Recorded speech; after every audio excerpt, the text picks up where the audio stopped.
Ya, hari ini saya akan menceritakan sebuah kisah dari film kesukaan Ahong. Sorry. Film dari aktor kesukaan Ahong. Aktor? Salah. Malah nyebar fitnah lagi. Maksudnya aktris kesukaan Ahong. Boleh juga Hong seleramu. Mbok yang ngaca Hong. Tapi ya udah, kita lupain kisahnya Ahong yang begitulah hidupnya seperti itu.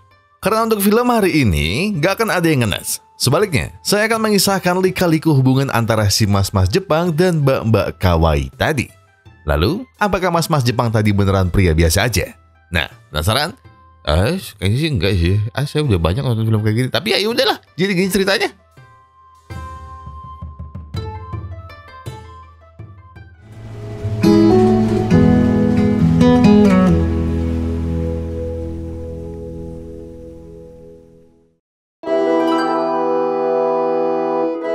Punya tato 9 naga, tinggal di negeri Sakura, jago berantem plus perutnya full roti sobek, alias six pack.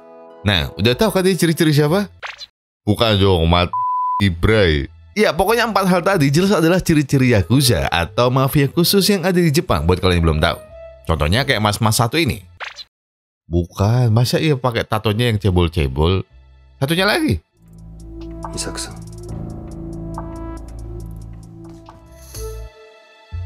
Nah, ini baru benar. Namanya Utokeya. Seorang wakil Yakuza ternama sekaligus pengawal pribadi untuk cucu bosnya yang bernama Senagaki Isaku. Kei sebetulnya adalah pengawal yang baik dan perhatian untuk Isaku. Tapi sebaliknya, Isaku justru merasa kalau caranya mengawal, terlalu berlebihan. Ya gimana nggak berlebihan? Kalau Kei selalu ada di sisinya hampir 24 jam penuh. Dia selain urusan mandi dan tidur, peran Kei sudah seperti seorang ayah, kakak, pembantu, dan ya pokoknya semualah untuk Isaku. Ya sebenarnya posisi Kei serba salah, mau menolak pun dia tidak akan bisa. Itu karena permintaan langsung dari bos Yakuzanya, alias kakeknya Isaku. Dan seperti yang kalian tahu, melanggar permintaan tuan Yakuza sama saja dengan menyetorkan nyawanya sendiri. Meskipun begitu, tujuan Tuan Senagaki sebenarnya baik, yaitu agar cucu semata wayangnya aman dari para musuh-musuhnya. Mengingat orang tua Isaku juga sudah tiada karena kecelakaan mobil di saat Isaku masih bayi. Mungkin itu benar, tapi mulai hari ini Isaku ingin meminta satu hal pada kakeknya. Karena ia berhasil masuk SMA unggulan di Tokyo, jadi Isaku tidak mau dijaga oleh pengawal pribadi yang aneh seperti Kei. Mulai hari ini, Isaku ingin menjalani hidupnya dengan normal. Punya teman yang tidak takut dengannya, menjalani masa SMA yang biasa aja, dan terlebih dia juga ingin jatuh cinta dengan pria biasa. Ya pokoknya intinya Isaku tidak ingin ada orang yang tahu soal identitasnya. Nyamarlah. Baiklah, di hari pertamanya Isaku sudah tidak sabar ingin merasakan jadi anak sekolah yang santai dan bebas. Namun baru saja ia masuk ke kelasnya, tiba-tiba ia malah ditabrak anak yang tidak jelas. Dan tepat di saat ia hampir terjatuh, akhirnya ada sosok pria baik hati yang menyelamatkannya. Dan pria itu adalah... Ya, orang ini lagi. Isaku jelas termenung dan bingung melihat sosok pengawalannya kenapa tiba-tiba ada di sekolahnya. Jangan bilang dia jadi murid di sini demi mengawalnya lagi. Dan ternyata tebakannya benar. Kei masih saja keras kepala dan tidak sadar diri. Apakah Kei pikir pemuda 26 tahun masih pantas jadi anak SMA? Ya itu biasa kok, ucap Kei dengan santai. Bukankah belajar itu tidak kenal umur, nona manis? Lagi pula, semua laki-laki di sini adalah buaya, jadi Isaku pasti aman bersamanya. Buaya kok ngomongin buaya? Kei, pemula kamu ini. Ternyata Isaku beruntung, karena tadi hanyalah mimpi. Ia bersyukur tidak harus satu sekolah dengan seorang om-om. Nah, seharusnya kan gini, pengawal ya tugasnya jadi pembantu di rumah. Tapi sebentar, kenapa Kei membuat 2 bekal?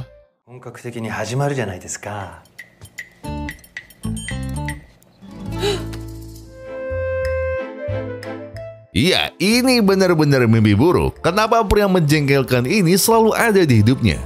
Bahkan di saat ada 2 pria yang ingin berkenalan dengannya, kenapa Kei justru melarang mereka berdua? Dan itu masih ditambah dengan ucapan Kei yang tidak masuk akal. Utokeya, 16 歳.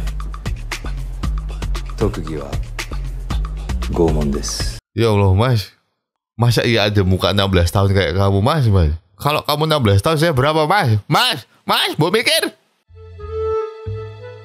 Sudah hampir 2 hari ini, Isaku sangat sedih. Bukan hanya karena Kei, tapi karena ia masih belum punya teman seorang pun.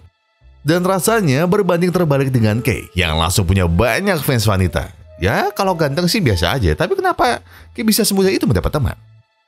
Jawabannya ternyata ada di jam olahraga. Alias Isaku baru tahu Kei bisa populer karena jago main basket.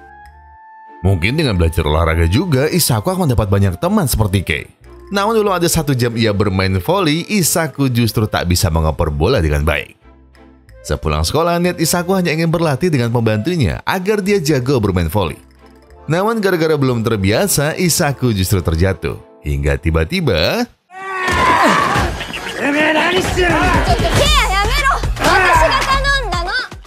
Rara, Dasmi, orang gak apa-apa, weh, stop, Kei, Namun baiklah, Isaku tak akan memarahinya. Lagi pula ia babak belur karena belum banyak latihan saja. Tapi gara-gara luka lebamnya kemarin, Isaku justru mulai mendapat teman-teman baru.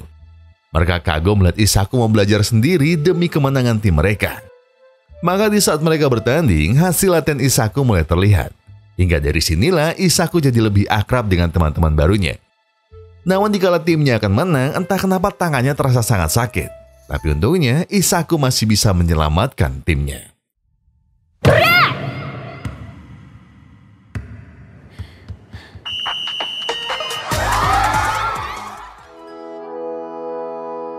Tapi lagi-lagi baru sebentar Isaku ingin merayakan kemenangannya, Kei malah membawanya ke UKS. Tanpa ia duga ternyata pengawal aneh sepertinya adalah pria yang cukup perhatian. Di sisi lain, Kei sebenarnya selalu peduli, tapi Isaku saja yang tidak pernah menyadarinya. Bahkan di momen ini, Kei berkata kalau dia senang karena akhirnya Isaku bisa mendapat banyak teman. Namun di saat bersamaan, Kei jadi khawatir kalau Isaku akan melupakannya. Kei salah, ucap Isaku. Ia tidak akan melupakannya. Lagi pula, ia jadi semangat olahraga karena melihat Kei juga. Jadi Kei tenang saja. Bukankah mereka masih bisa berteman di luar sekolah? Setelah melewati 1 bulan sekolahnya, Isaku sangat senang karena akhirnya dia bisa terlibat di dalam OSIS. Alasannya jelas, Isaku ingin mendapat banyak teman lagi. Atau siapa tahu, dia bisa bertemu dengan pria impiannya di sini. Pucuk dicinta seorang pria keren pun tiba. Tanpa basa-basi, pria itu pun langsung mengenalkan diri sebagai ketua OSIS. Dan kalau boleh, apakah dia boleh berteman dengan Isaku? Namun lagi-lagi, Kei malah mengganggunya dan berkata kalau tidak boleh ada seorang pria pun yang mendekati sahabatnya. Di rumah Isaku sangat kesal karena kenapa Kei begitu overprotective kepadanya. Bukankah Kei punya kehidupan sendiri? Dan asal Kei tahu, sekalipun Kei adalah pria terakhir di bumi, Isaku takkan sudi bersamanya. Sebab ia tidak akan mau menjalani hidupnya dengan seorang Yakuza. Isaku sangat paham karena Yakuza bukan pekerjaan yang nyaman dan aman. Jadi lebih baik jangan ganggu Isaku lagi. Karena malam ini ia akan karaoke bersama gebetannya tadi. Walau tanpa Kei, Isaku yakin pasti bisa menjaga dirinya dengan baik. Harus banget aku ngomong nih gini. Dasmu cok. Akhirnya Isaku bisa menjadi dirinya sendiri di luar tanpa Kei yang selalu menunggunya. Lagi pula dia juga berhak menentukan pilihannya sendiri kan? Namun di saat Isaku melihat teman-teman ketua OSISnya, kenapa mereka sangat bebas? Maksudnya, bukan kebebasan ini yang dia inginkan. Ternyata Isaku baru sadar bahwa ia sudah dijebak oleh buaya sepertinya. Dan tepat ketika Isaku akan dinodai, tiba-tiba...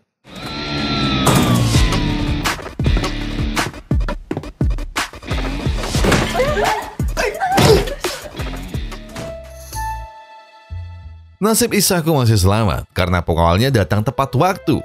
Entah apa yang akan terjadi jika Kei tidak menolongnya. Bahkan tanpa ia minta, Kei langsung melindunginya dan berkata agar tidak ada yang melaporkan ini atau nasib mereka semua akan berakhir seperti buaya ini. Di dalam mobil, Kei kembali memastikan apakah Isaku baik-baik saja. Apakah Kei terlambat? Dan untungnya, Isaku baik-baik saja. Maka setelah kasus ini, Kei terpaksa harus mengatakan bahwa untuk urusan pria mana yang boleh mendekatinya, Isaku harus melaporkannya pada Kei. Sebab Kei tidak mau ada pria kurang ajar yang sengaja memanfaatkan putri Isaku lagi. Mendengarnya, Isaku lega dan merasa diperlakukan dengan sangat spesial. Jadi untuk kali ini, ia percaya bahwa Kei tidak seburuk bayangannya. Mungkin Kei boleh sangar dalam urusan berkelahi, tapi kalau sudah urusan pelajaran, ya udah kayaknya kenapa nol semua? Isaku pun marah-marah. Apakah Kei pikir tugasnya di sini hanya untuk mengawalnya saja? Kalau Kei masih ingin menjaganya, Isaku ingin Kei belajar, atau lebih baik ia kembali menjadi Yakuza di jalanan lagi. Tak mau kehilangan momen bersama Isaku, Kei akan mencoba belajar dari awal. Meskipun Kei hanya lulusan SMP, tapi ia yakin kalau nilainya akan semakin baik jika ia giat belajar seperti Isaku. Tetapi ketika Kei sedang belajar di perpustakaan, muncul dua sahabat Isaku yang meremehkan. Mereka bertanya untuk apa Isaku belajar bersama pria bodoh sepertinya. Apakah Isaku tidak takut nilainya akan jelek juga? Namun Isaku justru berkata kalau Kei hanya butuh kesempatan yang sama untuk belajar.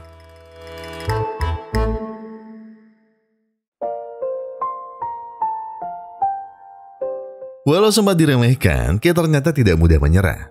Ia akan membuktikan pada teman-teman Isaku bahwa Yakuza sepertinya juga punya masa depan yang cemerlang. Bahkan semakin hari, Kei terus belajar dari pagi sampai malam, dan itu semua hanya demi memperbaiki nilainya.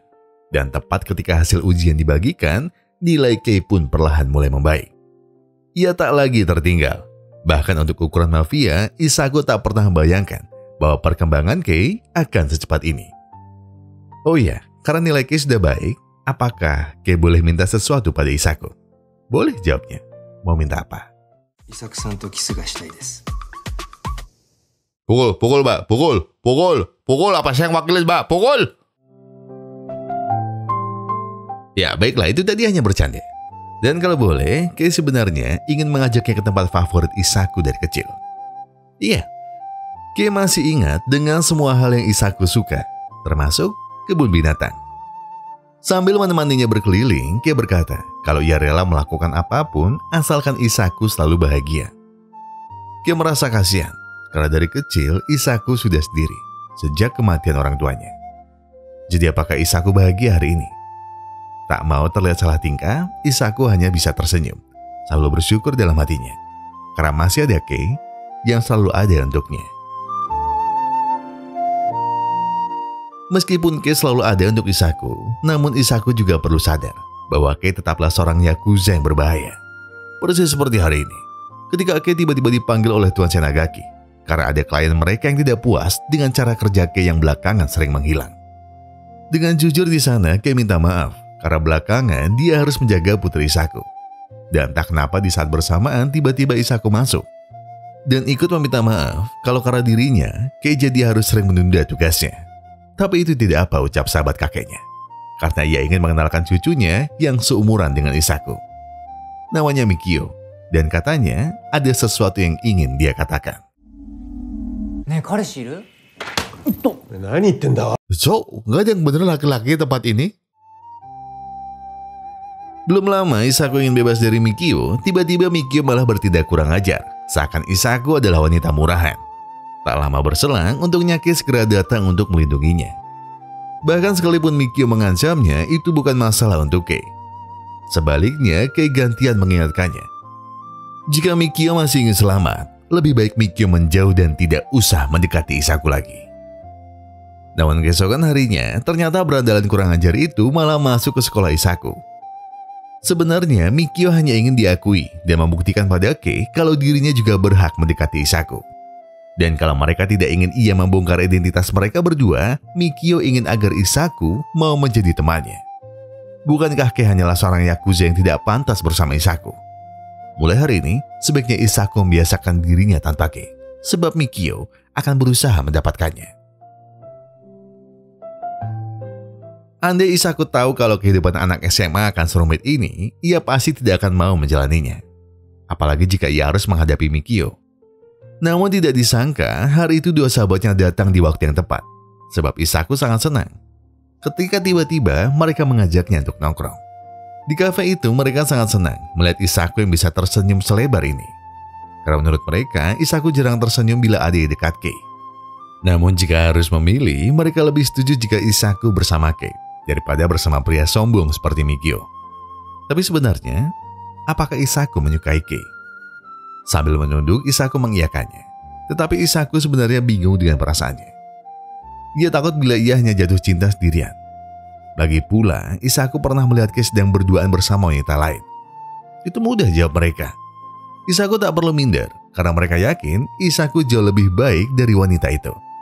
Dan jika Isaku mau, mereka bisa membantunya. Caranya ternyata ada di kelas meeting semester ini. Iya, tanpa Isaku ketahui, ternyata para sahabatnya sudah mengusulkan drama Romeo Juliet khusus untuk Kei dan Isaku. Jadi pasti cara ini akan berhasil mendekatkan mereka berdua. Namun lagi-lagi Mikio tidak bisa diam saja. Ia tidak rela jika Isaku berpasangan dengan murid bodoh seperti Kei. Mikio ingin adu suit untuk mencari pemenangnya.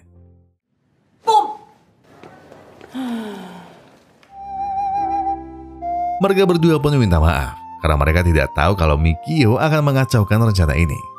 Tapi itu bukan masalah, ucap Isaku. Ia akan tetap menjalaninya. Karena lagi pula, ini hanya drama sekolah kan. Waktu kelas meeting mereka tidak lama lagi. Jadi siang itu juga mereka semua pun mulai berlatih. Walau hanya drama, Isaku tidak menyangka kalau menghafal skrip akan sesulit ini. Berbeda dari Isaku, ternyata Mikio jauh lebih berbakat dalam memainkan perannya sebagai Romeo. Seakan dia sudah lama menunggu waktunya berpasangan dengan Isaku. Tetapi di sela latihannya, Isaku perlahan jadi mengerti kalau Kei mungkin menyukainya.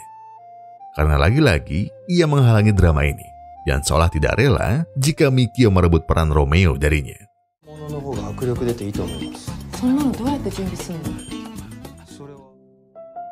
Di waktu piket, Kei tiba-tiba bertanya, apakah Isaku menyukai Mikio?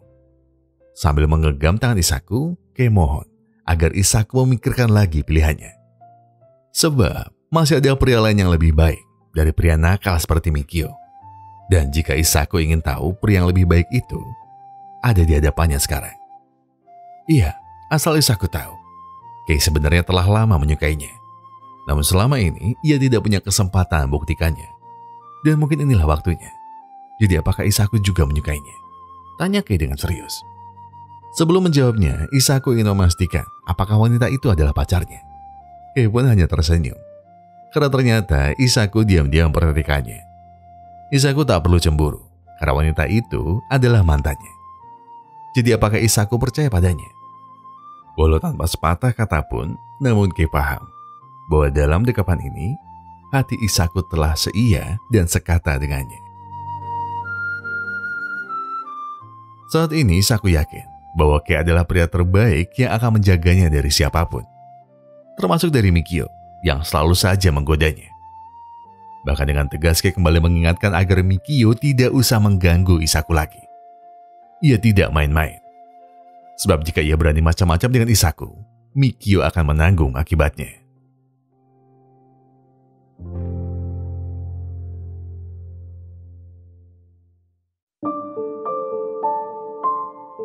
Walau Isaku tidak berpasangan dengan Kei dalam drama, tapi dia ingin berterima kasih pada sahabatnya. Sebab tanpa ide mereka berdua, Kei tidak akan cemburu hingga menyatakan perasaannya. Terlebih ia juga sudah tahu bahwa wanita itu bukanlah pacar Kei. Namun saat Isaku baru saja lega, ia justru harus melihat di depan mata sendiri kalau pria yang ia kagumi ternyata tidak lebih dari seorang pembohong. Karena kenapa Kei malah mendekati wanita lain seperti ini? Lalu untuk apa juga Kei mau-maunya mencium wanita lain? Apakah Kei pikir dia bisa mempermainkannya sesuka hati? Maka tanpa perlu penjelasan apapun, Isaku tidak akan percaya lagi dengannya. Sekali Isaku kecewa, maka ia takkan mau percaya lagi. Bahkan di saat Kei ingin mengantarnya pulang, Isaku lebih memilih untuk meneruskan latihan dramanya bersama Mikio. Seakan jika Kei bisa bersenang-senang dengan wanita lain, maka Isaku juga bisa. Melihat perubahan Isaku, jelas dua sahabatnya sangat marah kepada Kei. Apakah Kei sengaja mempermainkan Isaku? Kenapa Kei tidak bisa bertanggung jawab sebagai laki-laki? Kei paham dengan kemarahan mereka. Tapi Kei punya alasan bahwa mereka semua salah paham. Kei sebenarnya tidak menyukai wanita itu. Ditambah, Kei juga tidak mungkin menciumnya sungguhan. Ia terpaksa mengiyakannya agar wanita itu tidak terus mengejarnya. Dan kalau memang begitu, kenapa Kei tidak menjelaskannya pada Isaku? Namun masalah yang tak pernah Kei bayangkan justru datang ketika semua salah paham ini terjadi. Iya, ternyata Kei terlambat. Sebab katanya Isaku sudah pulang bersama Mikio. Dan sepertinya ini bukan masalah biasa, karena tak mungkin Isaku akan pulang tanpa mengabarinya lebih dulu. Ternyata apa yang Kei takutkan benar-benar terjadi. Mikio sengaja menculik Isaku karena sebuah alasan yang besar. Tapi untungnya Kei masih sempat menyusulnya dengan GPS di HP Isaku. Selamat datang Yakuza Utokeya, Yakuza yang selalu menggagalkan semua rencananya. Iya, rupanya ini adalah rencana besar Mikio dari lama. Atau lebih tepatnya, Mikio adalah kaki tangan mafia saingan Tuan Senagaki. Sebab Kei sadari atau tidak, urusannya dengan Isaku bukanlah soal cinta dan obsesi bodoh anak SMA. Lebih dari itu, ini adalah urusan gurita bisnis yang kakeknya wariskan kepada Mikio. Dan satu-satunya cara adalah memisahkan Yakuza sepertinya dari tuan putri pewaris harta miliaran yen seperti Isaku. Apakah Kei ingat siapa yang telah menembaknya setelah Kei pulang dari kebun binatang? Lalu, kira-kira siapakah yang telah menyuruh wanita kemarin untuk membuat Isaku cemburu dan salah paham? Benar, itu semua adalah rencana Mikio dan keluarganya. Itu semua dia lakukan demi menghancurkan bisnis mafia kakek Isaku. Sebab jika ia bisa menumbaskan Yakuza terkuat yang dimiliki keluarga Isaku, maka jelas keluarga Mikio akan menjadi Yakuza terbesar di seluruh Jepang. Dan sepertinya untuk pemanasan, Mikio akan membuka pakaian wanita yang Kei sayangi ini.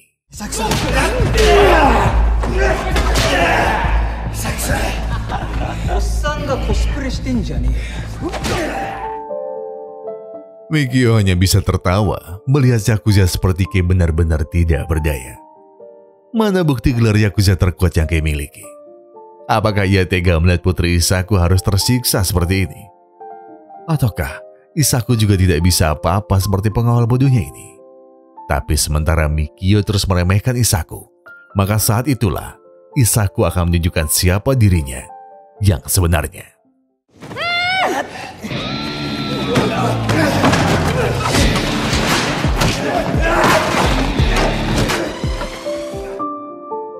Kali ini Kei tidak akan main-main lagi.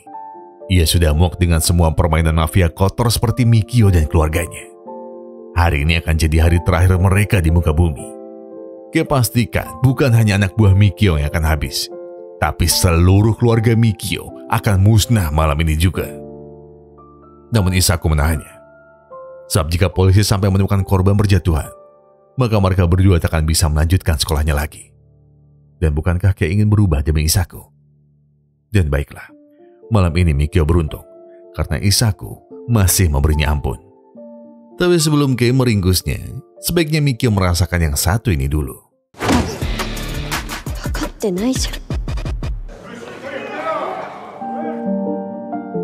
Setelah puas menghajar dan menangkap para mafia Mikio, Kei ingin Isaku segera pulang dengan aman. Namun sebelum itu, ia sudah melaporkan ini kepada polisi, serta mengancam kakek Mikio untuk jangan pernah menyentuh Isaku lagi. Atau ia tidak akan pernah melihat cucu bodohnya itu lagi.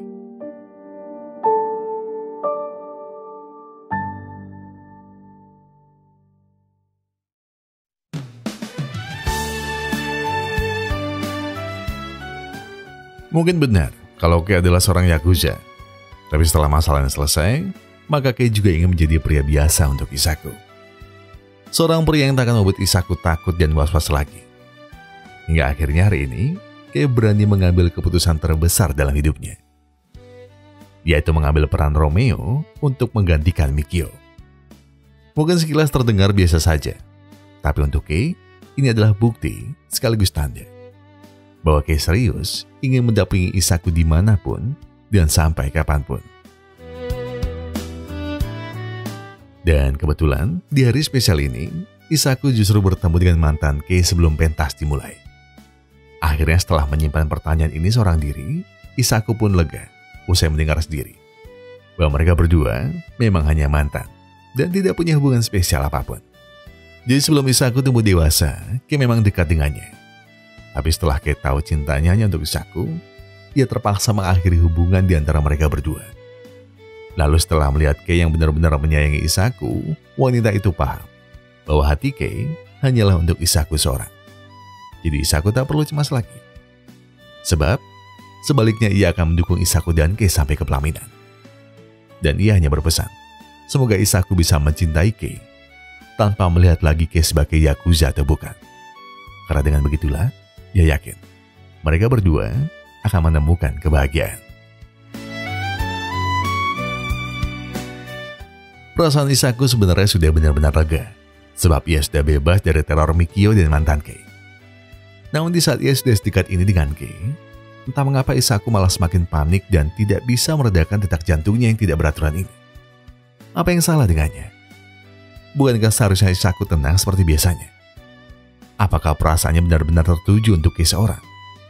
Dan apakah saat ini Isaku bisa tahan untuk tidak menyatakan perasaannya? Namun, berkat rasa canggung itulah, pentas drama ini berhasil memancing decak kagum yang luar biasa dari semua orang. Love success. 成功じゃね。でも長くね。 Seakan setuju, semua teman-temannya juga sangat kagum dengan chemistry mereka berdua. Rasanya mereka seperti menyaksikan kemesraan Romeo dan Juliet di dunia nyata. Dan sepertinya, dua sahabat Isaku juga sudah yakin bahwa Kei adalah satu-satunya pria yang bisa menjaga dan melindungi Isaku. Terlebih, pria yang bisa sangat mencintainya dengan sangat tulus. Dan seperti menjawab semua keraguannya, sekarang Isaku sudah benar-benar yakin bahwa Kei lah satu-satunya pria yang ia inginkan. Mungkin memang benar ia pernah begitu takut menjalani hidup bersama seorang Yakuza. Bahkan dia juga pernah berkata tidak akan mau berjalan di sisi pria yang akan membahayakannya. Namun seiring Isaku bertambah dewasa dan bisa melewati banyak rintangan dan bahaya bersama Kei, ia jadi paham bahwa Yakuza yang selalu ia hindari ternyata adalah sosok pria yang telah mengorbankan banyak hal demi dirinya. Bahkan di dalam segala keadaan, Kei rela memberikan nyawa dan hidupnya demi Isaku. Dan mungkin juga di momen ini, Isaku yang membatalkan mimpi lamanya. Iya, apabila dia tidak bisa menjadi anak SMA yang normal, dia tidak masalah. Bahkan jika semua orang tahu siapa identitasnya dan Kei, Isaku takkan pernah keberatan. Sebab pada akhirnya, dia telah memilih untuk mencintai Kei sebagaimana adanya. Hingga di titik ini, Isaku sendiri sadar bahwa ia selalu ingin bersama Kei, apapun yang terjadi, dan sampai kapanpun.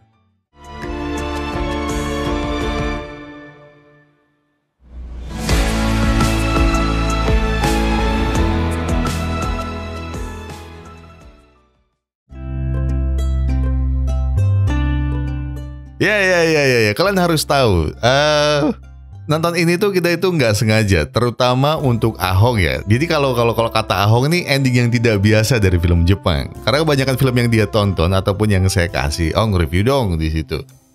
Itu kalau nggak patah hati ya endingnya berpisah dengan beda dunia. Jadi kebetulan dapetnya Ahong yang sedih-sedih. Jadi ketika nonton ini tuh, kok endingnya bahagia sih mas? Ya mau gimana lagi, udah Hong terima aja, syukurin Hong.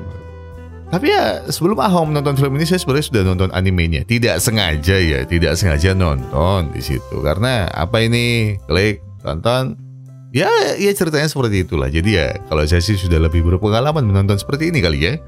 Jadi kita beruntung kalau film Yakuza hari ini itu bisa beneran happy ending. Dan syukur juga Mas Kei jadi bisa pensiun jadi Yakuza. Dan gimana nggak pensiun kalau pasangannya adalah cucu bosnya sendiri. Ya ibaratnya kayak sekarang Isaku juga nggak perlu takut kalau Kei kenapa-napa. Dan sebaliknya, Kei juga nggak usah pusing harus gelut di luar. Karena saat ini outfitnya tiap pagi ya sarungan, terus malamnya gelut di atas ranjang sama Genji. Tapi sudahlah, itu urusan rumah tangga orang. Apalagi rumah tangga Yakuza. Tapi sebentar, kalian jangan minggat dulu. Ini ada pembahasan yang menarik setelah nonton film ini dengan Ahong dan anak-anak. Jadi ada satu hal yang tiba-tiba keluar dari mulutnya Ahong itu, Mas, sadar gak sih mas, kita itu sering terjebak di balik kata menerima apa adanya. Karena kata dia itu, sadar atau enggak, biasanya jebakan itu malah jadi bumerang buat diri kita dan pasangan kita. Ya, contohnya ya, kalau kamu masih kurang-kurang dalam urusan ekonomi dan harta, gaji masih di bawah UMR nganjuk, terus minta pasangan mengerti dan menerima apa adanya, ya matamu namanya di situ. Karena gini, jatuhnya kan malah melahirkan rumah tangga yang berantakan dan ribut setiap hari. Jadi baik-baiklah kalian memilih pasangan. Ya saya tahu mungkin nggak semuanya kayak gitu, tapi minimal seperti yang udah sering saya ingetin kalian. Sekali kamu serius hidup berdua sama anak orang, ya dia tanggung jawabmu. Dan jangan sampai berlindung di balik jargon menerima apa adanya. Tapi bang, hidup harus bersyukur. Iya harus bersyukur. Tapi apa yang emang hidup tidak boleh berusaha? Kan boleh di situ. Jadi berusaha dulu. Nanti kalau dapat pasangan yang cocok ya sudah. Malah bagus kan. Berusaha dulu, benerin diri sendiri dulu, baru bawa anak orang. Tapi bang, saya sudah niat. Boleh, silakan. Tapi ketika nanti sudah niat, tolong berikan hal yang sama dengan yang orang tuanya berikan. Ya, buat kalian berlaki-laki, jangan bilang udah dikasih waktu belanja 50.000 sehari masak masih kurang. Hei anak ayam, dengerin saya baik-baik ya di situ. Itu berarti tandanya kurang. Jangan dulu buat diri sendiri kalian dulu aja. Dan kalian berpikir nikah, enak nih nikah nih ada yang ini bikinin kopi. Lah, matamu lo kan mendingan cari pembantu kalau kayak gitu. Ngapain cari istri? Sisanya jajan. Dosa sosokan suci lah. Oke? Jadi sekali lagi kalau kamu serius sama anak orang, seriusin juga dirimu. Jangan bilang, tapi saya sudah bekerja mati-matian buat keluarga, buat ibu. Ya udah fokus aja dulu ke keluarga kamu. Bantu ayah ibu. Kalau ayah ibu nuntut, Bu, kalau aku udah bisa lepas dengan urusan harus ngasih bulanan ke orang tua, baru aku ngurus diriku sendiri. Dan emang itu yang harus diambil. Please jangan bawa orang lain ke masalah kalian yang belum selesai. Kecuali sudah ada komitmen dari awal. Ketika sudah ada komitmen, berarti kalian harus siap. Itu aja pesan saya. Saya juga belum menikah kok. Iya mungkin berapa kali pernah mencoba dan ternyata gagal di situ. Jadi saya tahu rasanya bagaimana. Jadi buat kalian yang ingin ke arah sana, pesan saya sih cuma itu aja. Jadi kalian harus ingat ya, konteksnya itu untuk perbaiki diri. Biar kita, maksudnya kalian dan saya juga ini, mau mengusahakan apapun demi orang lain yang kita sayangi. Toh nanti yang bakal bangga sama pencapaian dan penghasilan kalian ya diri kalian juga kan. Masa ya mau kalah sama Yakuza? Ya kalau itu kalah sih ya. Tapi gini deh. Kegagalan kemarin biarlah untuk kemarin. Bangun dan jalani hari ini dengan pola pikir yang baru. Berubahlah menjadi seseorang yang mau memberi yang terbaik. Dan bukan sekedar apa adanya. Saya Gogun dan Sedap Tebus Rebel Glory mengucapkan terima kasih. Terima kasih buat yang sudah menonton video ini sampai habis. Terima kasih buat yang sudah memberikan like. Terima kasih buat yang sudah memberikan komentar, subscribe dan juga memencet tombol thanks-nya. Karena apapun yang kalian lakukan untuk channel ini sudah sangat membantu channel ini berkembang sampai hari ini. Jadi sebagai penutup saya pengen bilang ke kalian semua, kalau kalian lagi banyak masalah itu berat banget, yang tenang, oke yang tenang, gak perlu buru-buru, gak perlu nyusu-nyusu, selesaikan semua dengan kepala dingin. Jadi sekarang tarik nafas, buang, tenggak kopinya, ambil koreknya dan sebatin aja dulu.